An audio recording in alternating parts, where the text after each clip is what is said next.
ബഹുമാന്യരായ ഹൈക്കോടതി നിയമസഹായ കേന്ദ്രമായ ഹൽസയുടെ ഓഫീസ് അധികാരികളെ, ഈ ഓഫീസുമായി ബന്ധപ്പെട്ട വക്കീലുമാരെ, എറണാകുളം സെൻട്രൽ പോലീസ് സ്റ്റേഷനിലെ പോലീസ് അധികാരികളെ, 2026 ഏപ്രിൽ 28 ഞങ്ങളുടെ തീരാ ദുഃഖാവസ്ഥയിലെ ഹൈക്കോടതിക്ക് മുന്നിലെ ഞങ്ങളുടെ ഈ വീഡിയോ നിങ്ങൾ കാണുക.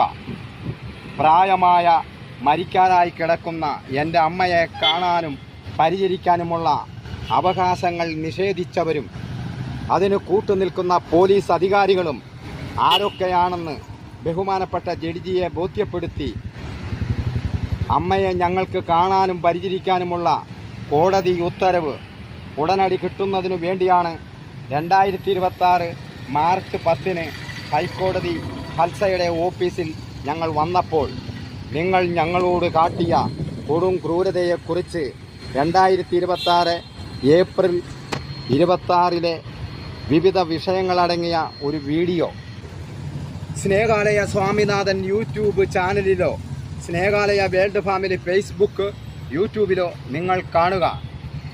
ഞങ്ങളുടെ അമ്മയെക്കുറിച്ചോർത്ത് ഈ ദിവസം മുഴുവൻ ഹൈക്കോടതിക്ക് മുൻപിൽ ഞങ്ങളുണ്ടാകും. കാരണം എന്താണെന്ന് നിങ്ങളും ഹൈക്കോടതി ന്യായാധിപരും ലോകമാനവ സമൂഹവും അറിഞ്ഞിരിക്കേണ്ടതായ ഒരു തീരാ ദുഃഖ വീഡിയോ ആണിത്. ഞങ്ങളെ തീരാ ദുഃഖത്തിലേക്ക് ആഴ്ത്തി ഞങ്ങളുടെ അമ്മ മരണമെന്ന നിത്യതയിലേക്ക് ആഴ്ന്നു പോയെന്ന മഹാസത്യം ഇന്നലെ രാത്രി 10:42 ഞങ്ങൾ അറിയുന്നത്.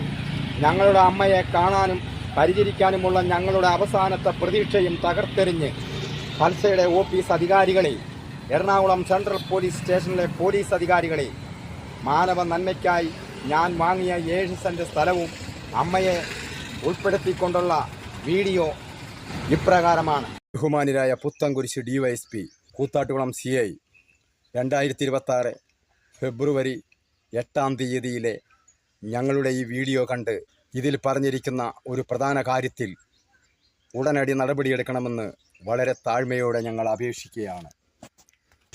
1995 മാനവ നന്മയ്ക്കായി ഞാൻ വാങ്ങിയ 7 സെൻറ് സ്ഥലത്തുള്ള എൻ്റെ കെട്ടിടത്തിലുള്ള പ്രവേശനം നിരോധിച്ചുകൊണ്ട് സ്നേഹാലയ തിരുക്കുറൽ വിരുദ്ധ പ്രവർത്തകരായവർ 2024 ആഗസ്റ്റ് 16 ശിവാനന്ദൻ സ്ഥാപിച്ച ജ്ഞാനമഠവും ഈ കെട്ടിടത്തിൻ്റെ മുന്നിൽ കറുത്ത പടത കൊണ്ട് മറച്ചിരിക്കുകയാണ്.